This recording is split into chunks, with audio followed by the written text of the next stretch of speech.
Bon, bah, les participants sont là. Je pense qu'on peut commencer. Qu'est-ce que tu en penses, Jonathan? Je suis d'accord, on peut démarrer. Eh bien, écoutez, bonjour à toutes et à tous. Bienvenue dans notre webinaire Démarquez-vous, attirer, fidéliser les talents dans un marché sous tension. Je suis Cécile Nguyen, consultante et chef de projet RH chez Actiforce, cabinet de conseil RH. Donc, j'accompagne quotidiennement nos clients sur leur recrutement, leurs organisations et leur marque employeur. Et je suis ravie d'être accompagnée par Jonathan. Bonjour à toutes et à tous. Je me présente, je m'appelle Jonathan Isaac. Je suis responsable du pôle expertise paie et sociale au SNATCOM, notamment sur la partie archéologie, dans tout ce qui est Bretagne, Pays de la Loire.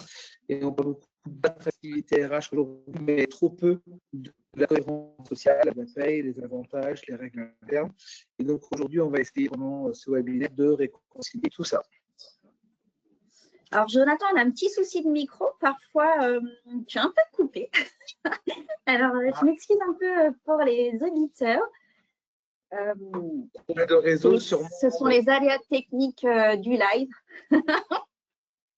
En attendant que ce soit résolu, moi, j'ai une petite question pour commencer. En un mot, qu'est-ce qui vous donne envie de rester dans une entreprise? Donc, vous avez un petit chat sur le côté. Et vous êtes libre effectivement de pouvoir inscrire le mot qui, selon vous donne envie de rester dans votre entreprise.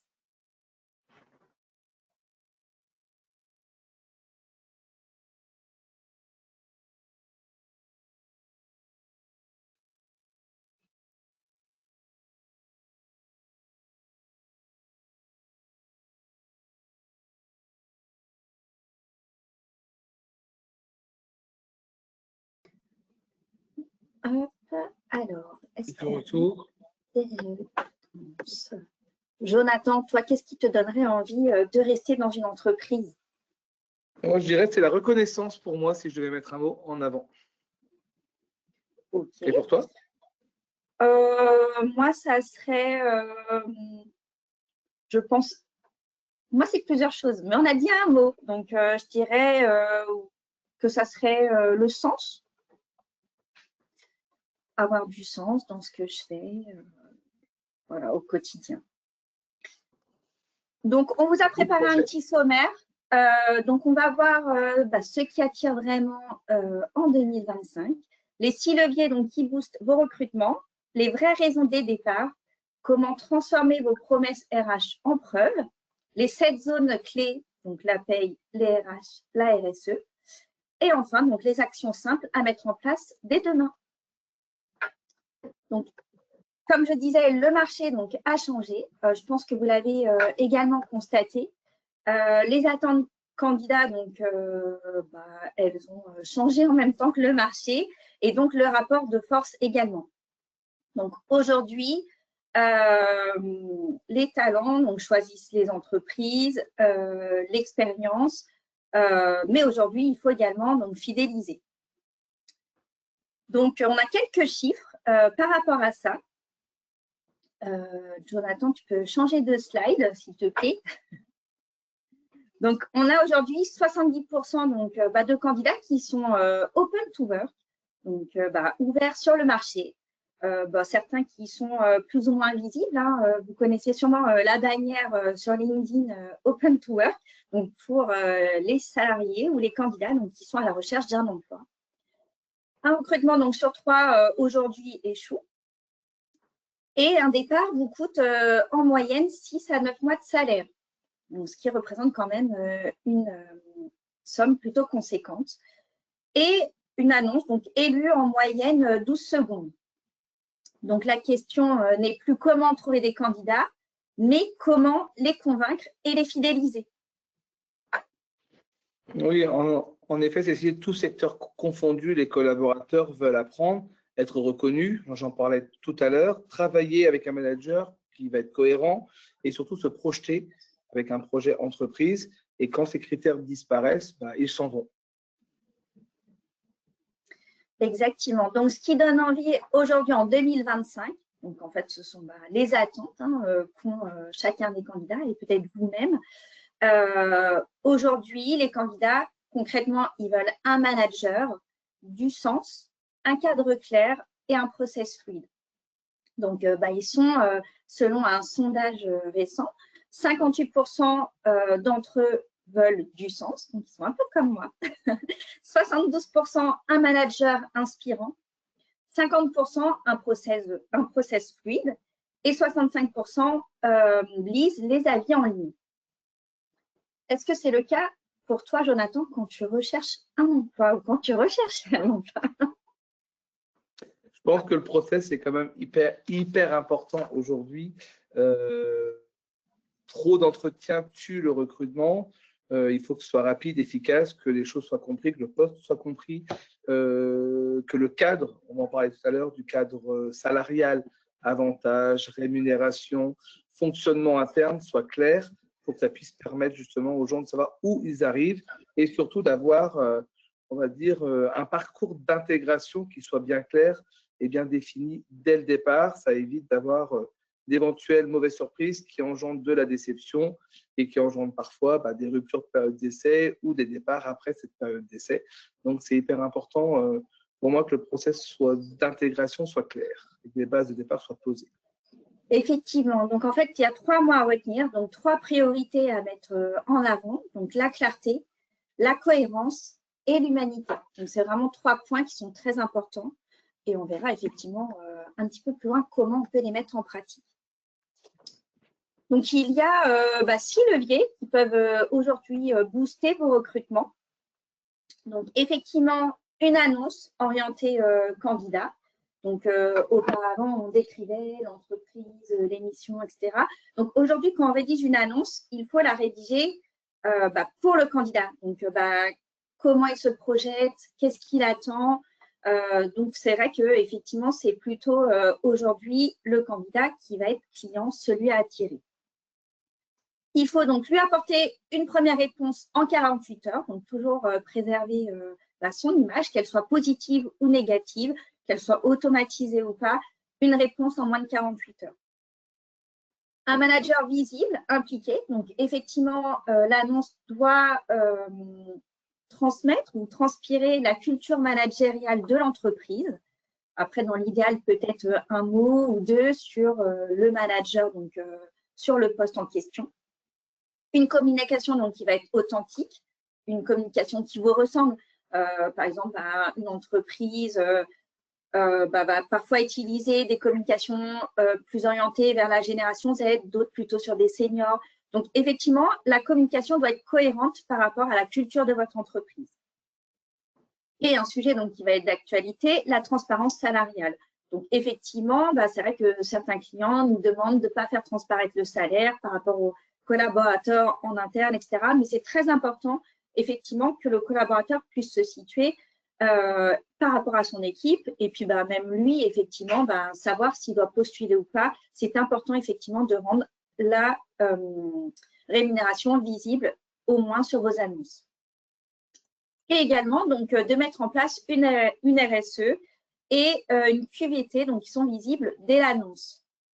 Mais ça, on y reviendra. C'est vrai que, par exemple, nous, chez ActiveForce, pour vous parler d'un cas, un petit cas client, un petit exemple, donc c'est vrai que nous, on accompagne, donc, comme je vous le disais, les clients donc, sur du conseil RH. Et à travers une PSRH, on a accompagné une petite PME, donc qui avait des difficultés à recruter par rapport à sa localisation, par rapport à la taille de sa structure. Donc, elle nous a sollicité effectivement pour pouvoir recevoir davantage de candidatures.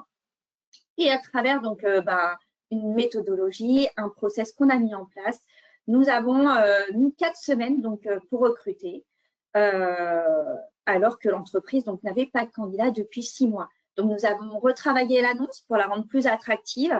Nous avons mis en avant le manager, donc on l'a impliqué. Il a été intégré donc, dans le process de A à Z. Et nous avons effectivement fait des process courts, des entretiens moins longs. Donc, effectivement, on a essayé de mutualiser, d'avoir l'ARH et le manager directement, plutôt que de faire revenir donc, le candidat, puisque, comme je vous disais, on avait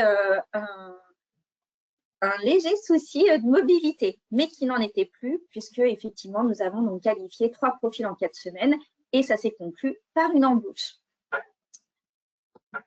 Et vous, en une phrase, qu'est-ce qui rend votre équipe attractive? Est-ce qu'il y a des best practices parmi nous que vous souhaiteriez effectivement partager?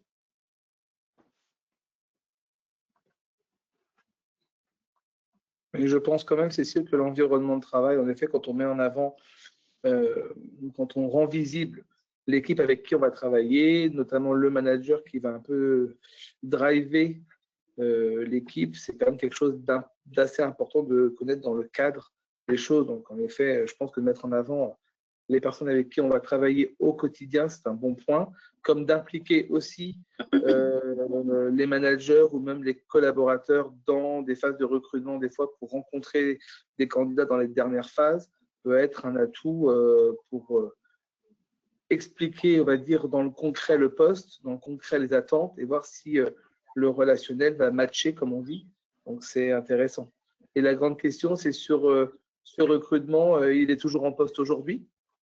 Vous avez peut-être un suivi chez Actiforce? C'est vrai que c'est très important, effectivement, de suivre le onboarding de candidats, au moins jusqu'à la fin, à l'issue de sa période d'essai, pour savoir effectivement s'il s'y sent bien, si ça match en pratique entre sa personnalité, ses compétences et la culture d'entreprise, également donc les attentes techniques. Je vois qu'il y a une personne qui demande où se trouve le chat. Il se trouve sur le côté, normalement, de votre écran pour pouvoir interagir avec nous, si vous le souhaitez.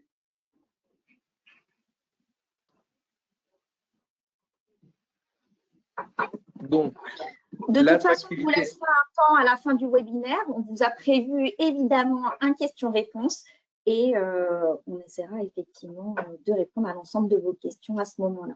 Est-ce que ça vous va? Donc après, effectivement, donc on a analysé le départ des candidats. Donc effectivement, pourquoi les talents partent de vos entreprises aujourd'hui. Donc on attire avec des mots, hein, c'est bien beau, mais on fidélise avec des preuves.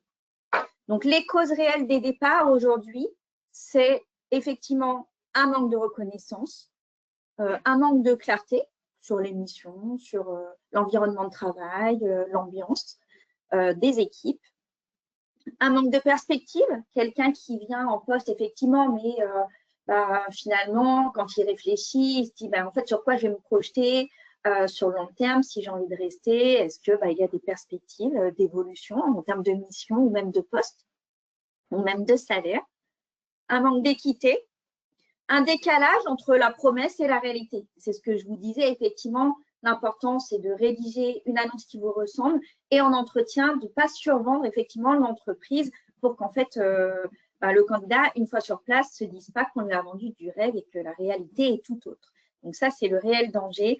Il faut vraiment être transparent. Aujourd'hui, ce qu'on attend, c'est vraiment la transparence, qu'elle soit belle ou moins belle, mais en tout cas, même si elle n'est pas effectivement rêvée, elle peut quand même attirer et ça peut dans tous les cas matcher parce que justement, personne sur papier n'est parfait.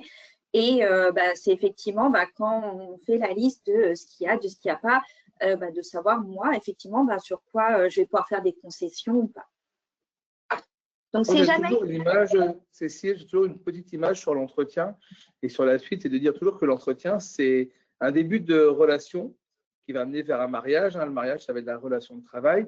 Et souvent, de dire qu'il faut éviter d'arriver au divorce, car c'est souvent compliqué les divorces.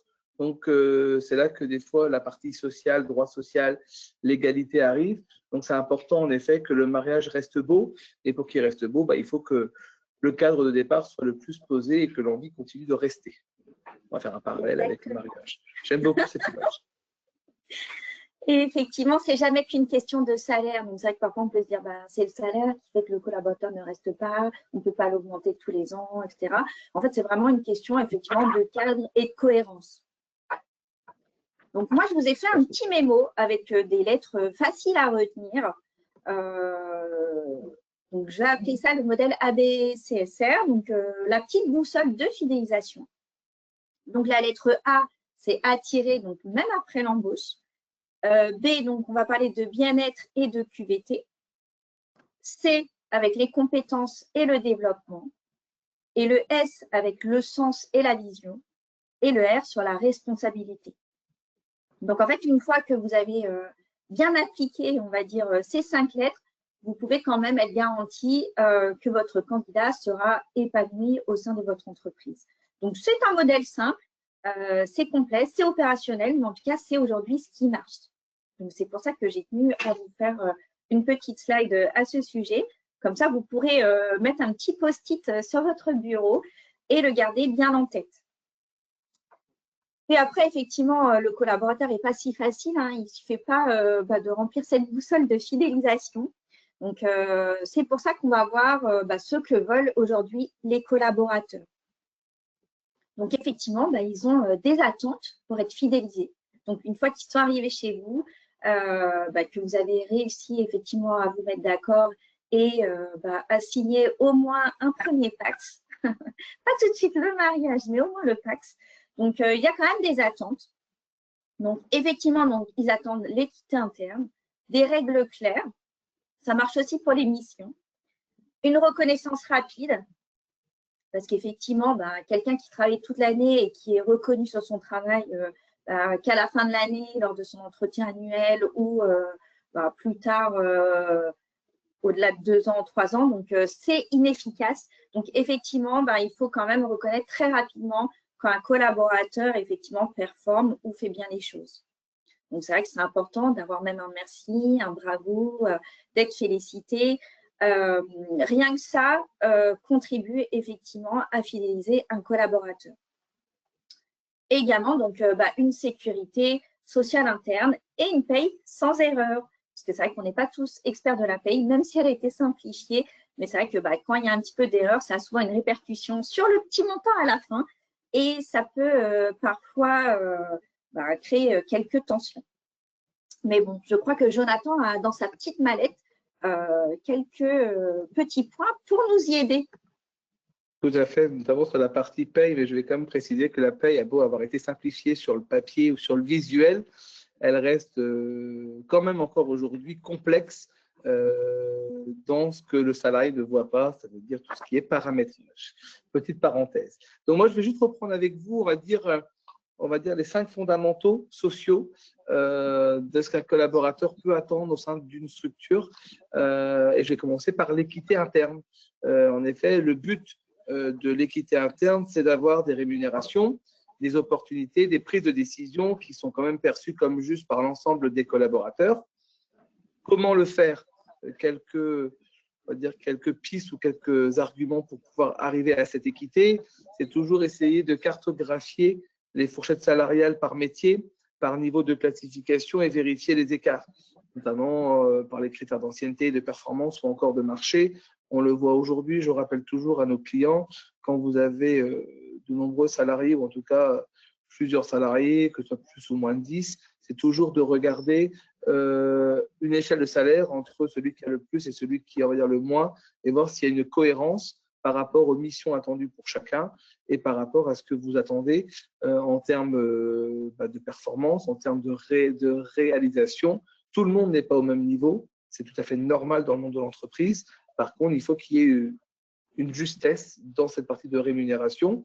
Ça passe aussi, donc, outre par le fait de cartographier, c'est aussi standardiser les critères d'augmentation ou de promotion interne par des grilles, par des réunions d'information, d'explication. Les augmentations de salaire ne sont pas systématiques. Elles peuvent être justifiées par des objectifs à atteindre, par des évolutions de carrière. C'est toujours aussi avoir l'œil sur l'inéquité qui peut arriver au sein de l'entreprise ou le sentiment, en tout cas, d'inéquité qui peut être ressenti par les collaborateurs. Toujours vérifier aussi dans la profession si on a un écart important ou pas par rapport au salaire médian du métier et de la région, puisque les salaires, je prends l'exemple de notre belle Bretagne, les écarts de salaire qui peuvent exister entre la Bretagne et la région parisienne sont cohérents par rapport aussi à la situation. Et c'est important de rappeler ce point-là avec les candidats. Et ensuite, évidemment, les garde-fous, c'est toujours respecter l'égalité professionnelle, le suivi des écarts entre les hommes et les femmes, la traçabilité de toutes les décisions qui sont prises, en tout cas de la stratégie d'entreprise, pour éviter justement que cette équité devienne non applicables et surtout deviennent un frein au niveau de l'entreprise. Concernant le deuxième point, qui concerne la visibilité, important, je le disais tout à l'heure, chacun sait comment ça se passe, comment ça marche. Les choses doivent être claires, doivent être posées dès le démarrage. Ça évite qu'il y ait des interrogations durant la relation. Ça passe par quoi? Ça passe par le niveau de salaire, par les niveaux de rémunération justement, par les compétences attendues. On en parle de plus en plus dans les annonces et c'est important de le rappeler au début. Un poste, une fiche de poste, pardon, pas claire va engendrer forcément une certaine frustration ou des tensions en interne et toujours une évaluation du travail fait avec des éventuelles promotions internes. Comment traiter ça? Expliquer toujours, la communication reste la clé. Communiquer avec des équipes, parler de l'évolution de l'entreprise. Les postes peuvent aussi évoluer à ce moment-là. Et toujours important, cette communication sur les règles, sur le parcours, sur la prise de décision pour éviter toute ambiguïté. Troisième point, on va dire, troisième fondamental social, c'est la reconnaissance. Toujours valoriser l'effort et l'impact, pas seulement le résultat final. Toujours faire des rituels hebdomadaires courts pour rappeler aux équipes les points positifs, les points négatifs de la semaine. Toujours un merci. Ça paraît tellement anodin dans le monde d'aujourd'hui, mais même si ça paraît tellement simple, c'est important. Toujours montrer à l'équipe qu'on les accompagne, qu'on les soutient, qu'on est là aussi pour les soutenir quand il y a des difficultés. Donc, toujours faire un merci en public, pas forcément caché dans un coin du bureau. Penser à des journées off, c'est aussi important des fois d'avoir un équilibre aussi, sans mélanger l'équilibre vie pro, vie perso, mais de faire des journées soit de formation, soit des journées off d'équipe où on échange sur ce qui a pu se passer dans les mois précédents. Et toujours formaliser cette reconnaissance lors de réunions ou lors de moments informels. Quatrième point, la qualité administrative. L'exécution RH, on en parle beaucoup dans notre quotidien et dans mon quotidien de responsable de service paye et social, on en parle beaucoup. Une exécution correcte d'un contrat de travail, d'un bulletin de salaire, d'un solde de tout compte permet d'éviter des frictions qui vont engendrer forcément de la tension pour l'entreprise, de la tension avec le collaborateur et ce qui est totalement inefficace pour les deux parties. Ça veut dire d'être zéro irritant, comme je le dis souvent sur la paye, c'est les contrats sur les demandes particulières de congés, d'absence, etc.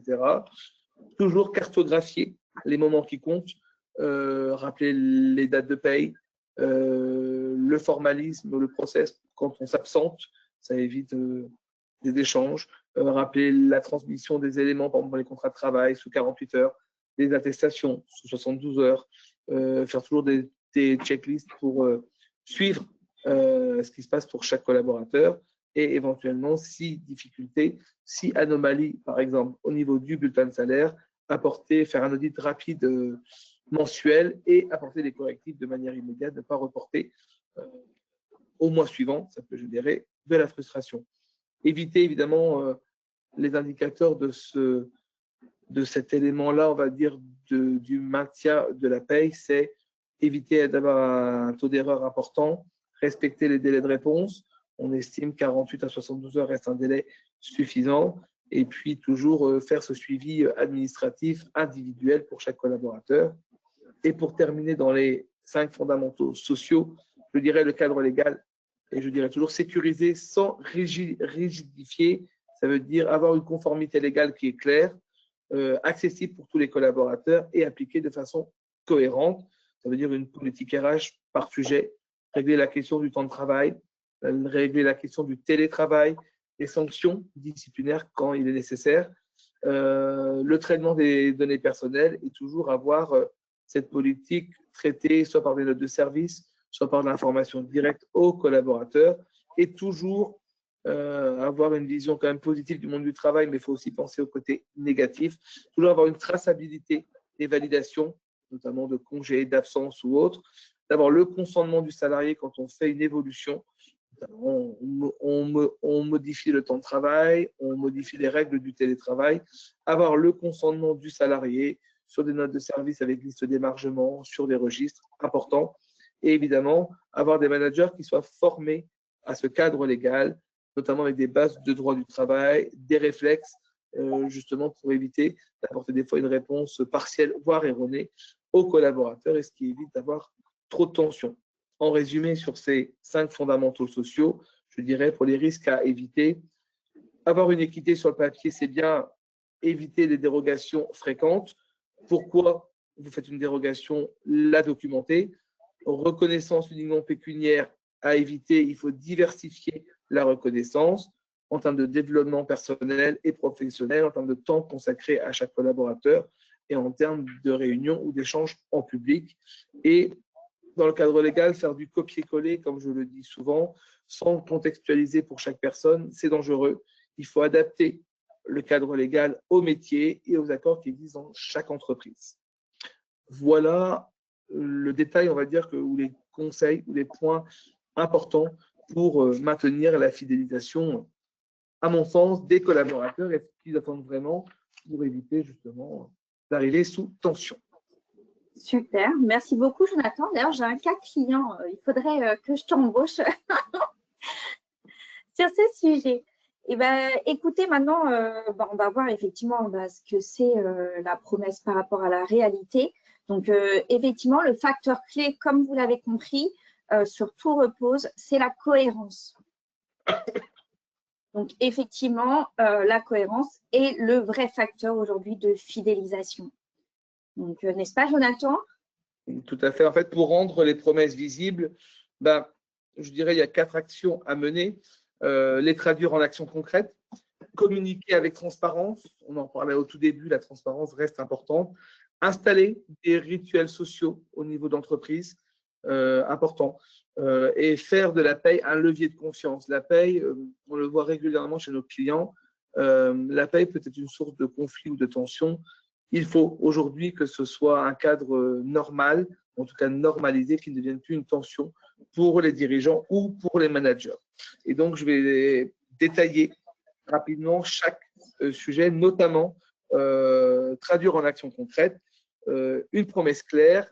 Le but de cet item, je dirais, sur les promesses visibles, c'est une promesse claire, immédiatement vérifiable par des preuves concrètes par le collaborateur et par des gestes forts. Je vais prendre un exemple sans faire de la publicité pour Orcom, mais il est important, j'ai récupéré ce qu'on appelle le parcours Orcom.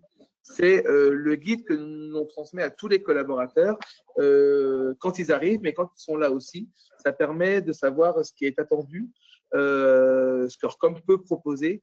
Et donc, justement, pourquoi nous rejoindre, c'est une chose. Pourquoi rester avec nous, c'est aussi important. On voit aujourd'hui qu'il y a quand même beaucoup de candidatures, beaucoup d'entretiens qui sont faits, qui n'aboutissent pas toujours. Pourquoi? Parce que soit la promesse faite n'est pas claire, n'est pas précise, ou en tout cas, ça manque de concret. Donc, être concret. La transparence. Le but, c'est de réduire l'asymétrie d'infos, de créer une confiance et d'accélérer la décision du candidat dans cette phase de recrutement et de fidélisation derrière. C'est d'avoir des process de recrutement, on en parlait au tout début, qui soient simples, des étapes qui sont simplifiées, des délais moyens qui soient cohérents. Mettre plusieurs semaines pour faire un recrutement peut parfois paraître long, démotivant pour un candidat. Cibler aussi les personnes qu'ils rencontrent, cibler peut-être sur des collaborateurs, sur des managers qui vont travailler avec le candidat.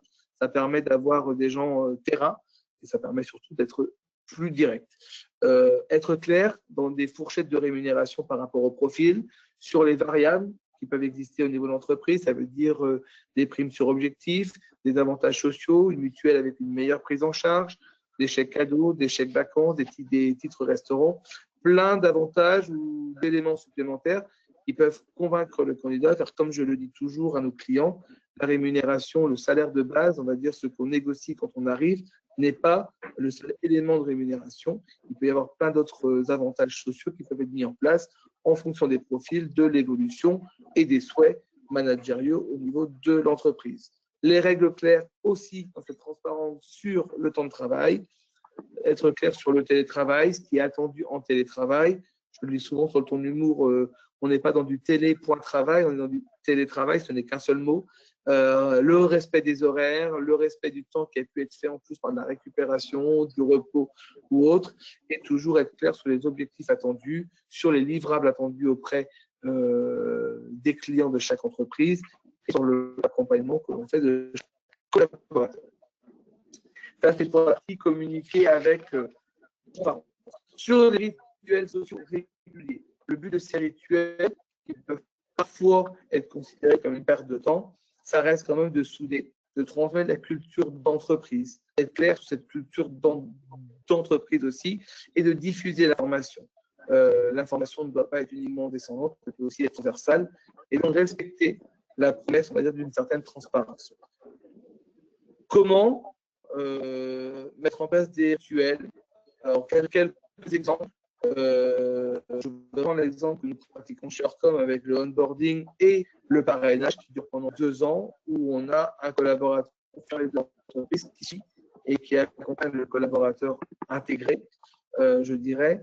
C'est quelque chose qui fonctionne plutôt bien, des points d'étape tous les mois, tous les meses, pour voir si l'évolution est bonne. Ça permet de garder un lien et de ne pas lancer le candidat devenu salarié de l'entreprise. Ça peut aussi être des points hebdo rapides, 15 minutes en chaque début de semaine, chaque fin de semaine, pour voir les points qui ont fonctionné, qui n'ont pas fonctionné, voir les choses à améliorer pour la semaine suivante.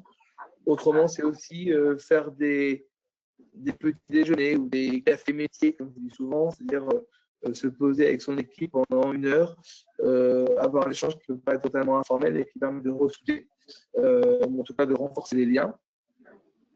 Et le 4e levier, qui paraît toujours le plus important, mais qui reste un levier d'attractivité, c'est en effet la paye, le bulletin de salaire, utiliser la rémunération comme un signal de compétitivité et d'équité.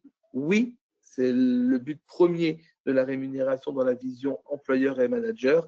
Ce n'est pas juste un coût, c'est pareil, j'en reviens sur ce que je disais il y a 2 minutes, une politique claire de rémunération avec une fourchette par grade, par statut, par évolution, par ancienneté, par expertise, par impact, etc. Transparence sur la méthode et toujours être clair aussi sur tout ce qui est variable, prime, avantage, le temps. Hyper important. Fixer aussi le périmètre local. On ajuste selon le bassin d'emploi. Je le disais, les rémunérations sur la région Bretagne ou sur la région de l'Est ou de l'Île-de-France ne sont pas forcément les mêmes et avoir une logique d'ajustement lorsque l'on propose des annonces. Voilà aujourd'hui, dans ces, je dirais, dans ces 4 promesses visibles, comment on doit les mettre en place. Et toujours important pour finaliser ce point, avoir des indicateurs de performance, des KPI dans le jargon britannique, des indicateurs qui permettent de voir si on est sur la bonne voie et de réajuster au fil du temps. Un plan RH n'est jamais définitif, il faut le réévaluer régulièrement. Effectivement, donc sur la partie parrainage, bon, ça grésillait un petit peu, donc on n'a pas tout entendu. Désolé. Mais c'est vrai que mettre en place effectivement un parrain ou une marraine permet effectivement à la personne qui vient d'intégrer l'entreprise d'avoir un référent métier ou même une autre oreille, autre que son manager ou la DRH, auprès qui effectivement évoquer certains sujets qu'il pense inopportuns d'aborder avec son manager ou la DRH. Donc, c'est vrai que ça permet effectivement d'avoir une 3e écoute. Et c'est vrai que c'est une écoute du coup qui est suivie sur une certaine période durant l'intégration et qui permet effectivement de pouvoir se livrer en fait sur son quotidien, sur ses difficultés, sur ce qu'on fait de bien, sur ses attentes, sur peut-être des questions qu'il aurait sur l'organisation. Donc effectivement, j'encourage le côté parrain, marraine des entreprises, sachant que effectivement, comme le disait Jonathan, c'est l'histoire de 10-15 minutes. Donc c'est vrai que c'est 10-15 minutes qui peuvent être très importantes pour une personne qui vient d'arriver dans l'entreprise. Eh bien, écoutez, pour poursuivre, on va analyser ou découvrir en tout cas les 7 zones clés RH, paye et sociale. Donc, c'est Jonathan qui va à nouveau donc, les décrypter pour vous.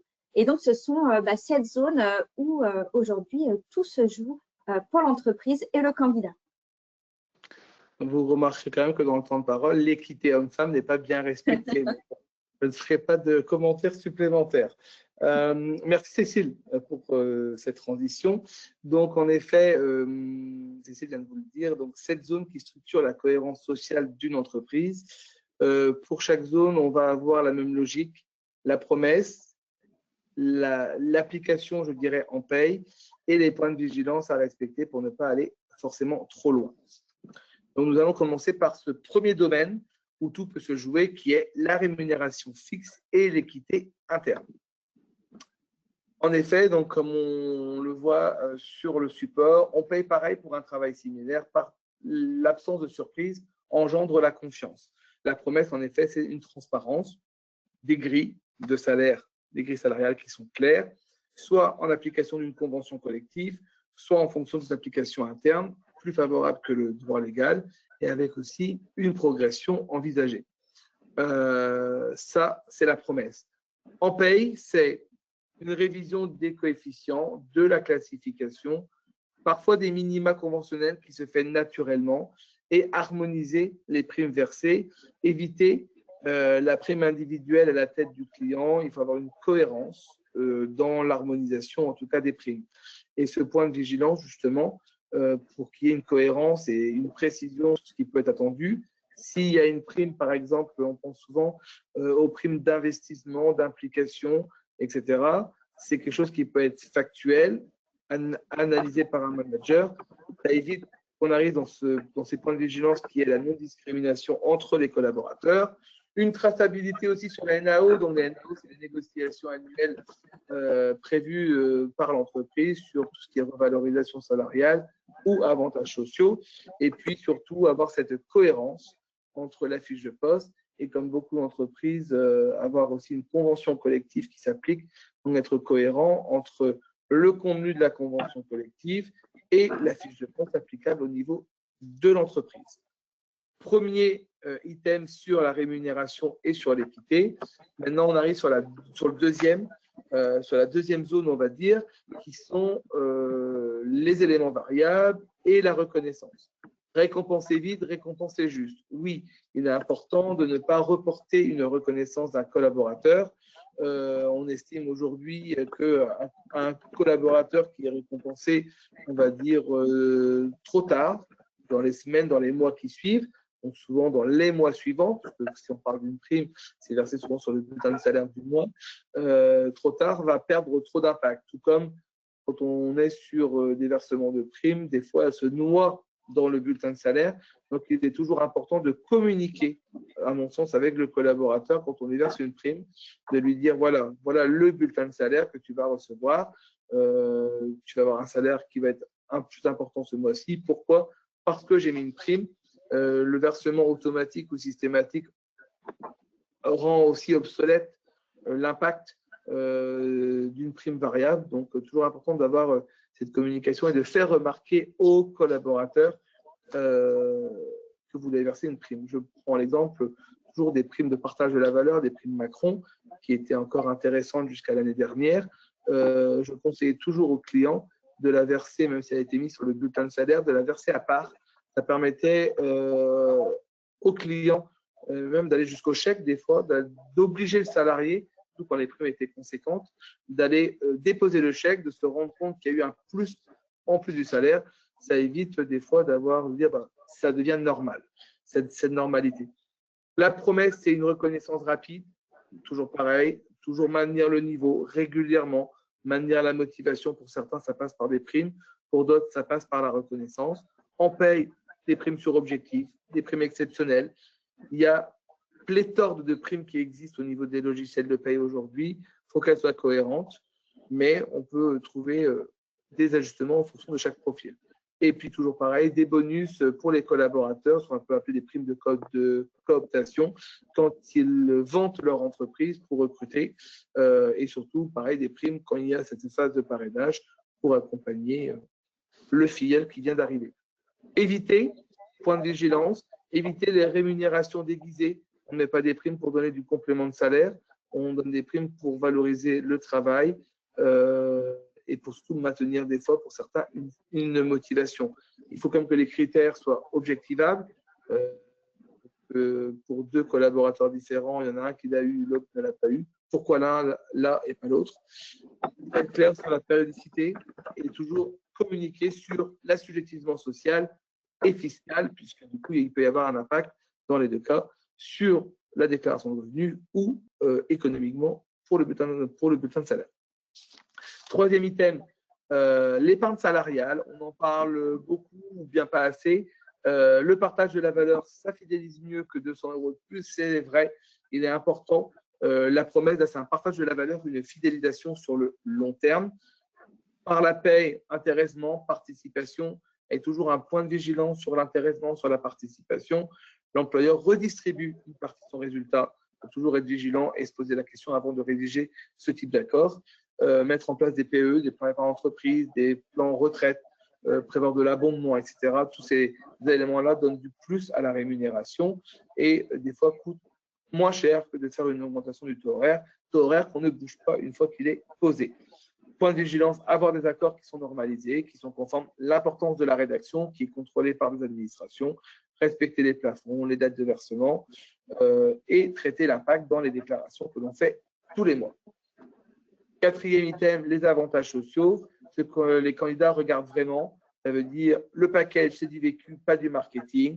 Ça veut dire les avantages, la promesse des avantages sociaux, c'est donner des éléments factuels sur la santé, sur la mobilité, les tickets resto par la restauration, la parentalité, il peut y avoir des accords sur la parentalité pour accompagner les jeunes parents, pour accompagner les parents tout court, le bien-être au travail. Tous ces sujets-là peuvent être normalisés. Comment?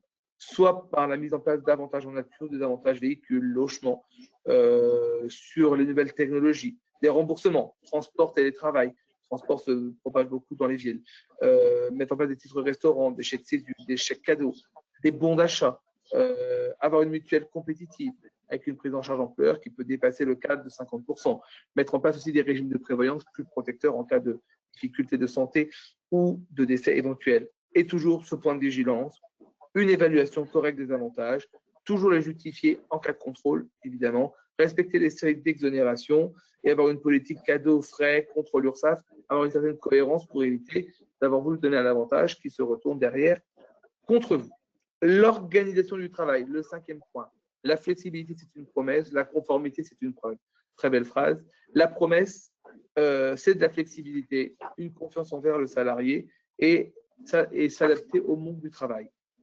Dans la paye, on peut mettre en place des indemnités de télétravail, des frais professionnels, des heures sup, un encadrement par un forfait jour, des astreintes, des compteurs de repos. Tout est envisageable dès lors que c'est point de vigilance, encadré par des accords dans l'entreprise, par des chartes, par un suivi. On respecte le droit à la déconnexion des salariés et on fait une prévention sur les risques de requalification, notamment s'il y a éventuellement un litige un jour. Sixième point, la mobilité et le développement. Promesse, toujours une mobilité douce vers monter en compétence les collaborateurs, leur permettre de se projeter. On paye, toujours pareil, mettre en place des forfaits de mobilité durable, des prises en charge transport, mettre en place des véhicules professionnels, des véhicules de service, des véhicules de fonction en fonction des profils, avoir des budgets de formation importants, le droit à la formation. On pourrait faire une formation, un webinaire entier sur la formation. Point de vigilance, toujours respecter le barème et la distinction vie pro, vie perso, les barèmes de rémunération, la politique au niveau des véhicules et surtout avoir un traçage précis. Septième et dernier point, un engagement social et un respect des obligations légales. La promesse, c'est de l'inclusion, de la transparence, du RSE. Cécile va en parler après.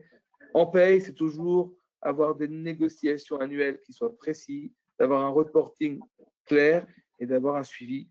Point de vigilance, toujours des vrais indicateurs, des plans d'action et pour les entreprises dotées d'un CSE, d'un comité social et économique, toujours avoir un dialogue constructif, réunion mensuelle de préférence, tous les 2 mois au mieux. Important d'avoir cet échange. Merci Jonathan. Il y a beaucoup de choses à dire. Et en peu de temps. Donc, en tout cas, je te remercie. Et donc, je dirais juste, avant que Cécile reprenne la parole, quand ces 7 zones sont bien alignées avec les promesses RH, l'attractivité explose et la fidélisation suit dans la plupart des cas, évidemment. Merci beaucoup.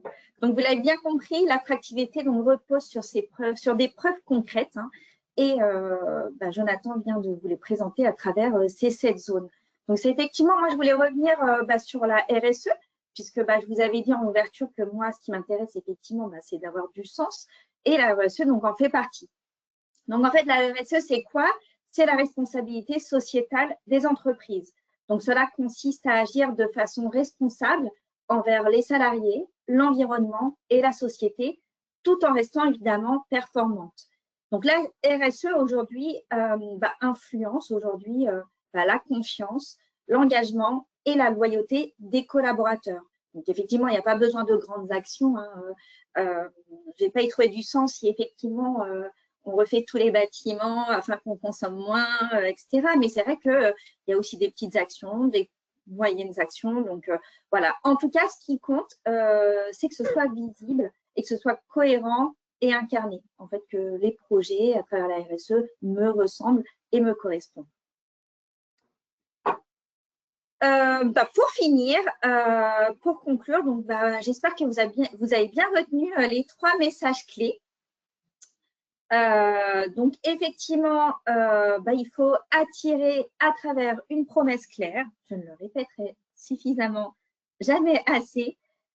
Fidéliser, donc cette promesse, une fois qu'elle est claire, elle doit être tenue.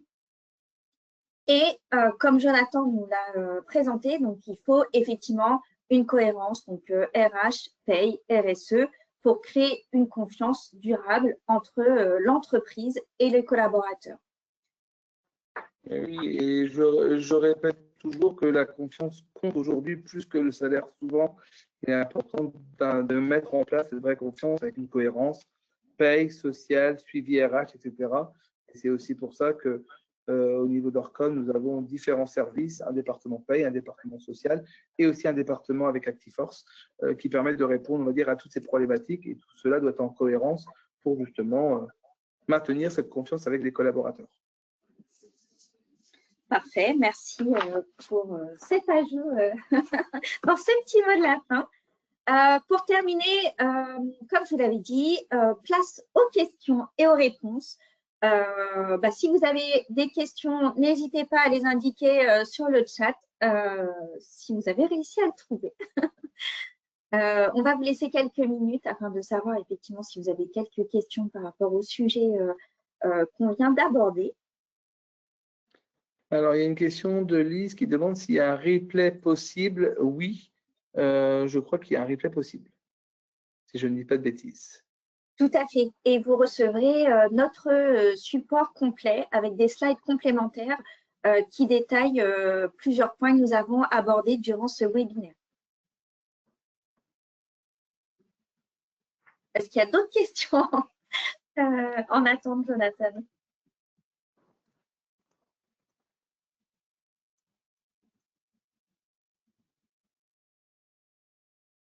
Pas grand-chose pour l'instant. Nous avons peut-être épuisé les gens. J'ai peut-être épuisé les gens à trop parler. Et c'est bientôt l'heure de déjeuner. Aussi. Mais du coup, si personne n'a de questions, nous, on peut s'en poser on peut deux en poser fois, une. juste pour clôturer. Voilà, c'est ça. Je te laisse la parole, ma chère Cécile. Une petite question sur les recrutements, parce que je vais laisser un petit peu Jonathan reprendre sa respiration. Selon vous, pourquoi les recrutements échouent aujourd'hui? Je pense que ça nous est tous arrivé dans notre milieu d'avoir connu des échecs dans le recrutement. En tout cas, moi, ce que j'ai retenu et ce que j'ai vu auprès de chez mes clients, c'est effectivement à cause d'un manque de clarté, les missions floues, des promesses peu précises, des attentes non dites, la lenteur aussi du process, mais également donc, le manque d'humanité jusqu'à ce que le collaborateur arrive. Donc, en fait, quand le process est clair, rapide et incarné, on recrute mieux que n'importe quel concurrent. Est-ce qu'il y a d'autres questions qui sont arrivées?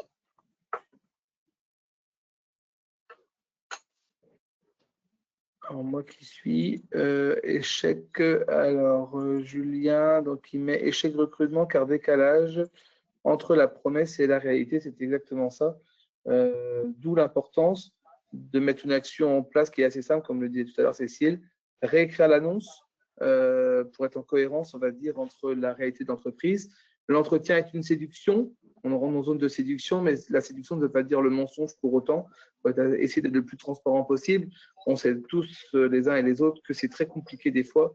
On veut toujours montrer le meilleur côté d'une entreprise, de son entreprise, mais il est aussi important de parler des points un peu négatifs pour être totalement transparent et toujours avoir une réactivité avec des gens concrets, rester dans le concret et apporter une réponse rapide.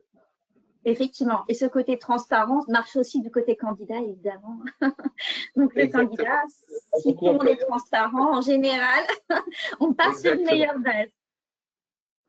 On va avoir un bon CV, c'est ça que tu veux me dire, un CV qui soit en adéquation avec ses compétences, qui n'est pas toujours effectivement, le cas. Et à travers le discours qu'on tient en entretien. Mais ça, c'est un autre sujet. Exactement. Eh bien, écoutez, en tout cas, on vous remercie à toutes et à tous pour votre participation. On espère que ce webinaire vous donnera des actions simples et efficaces à mettre en place dès demain. En tout cas, si vous avez des questions, Jonathan et moi sommes à votre écoute et à votre disposition. Tout à fait. Et moi, je vous remercie pour votre attention et je vous souhaite une agréable journée et merci encore pour votre confiance. Bon appétit à tous. Merci à vous. Au revoir.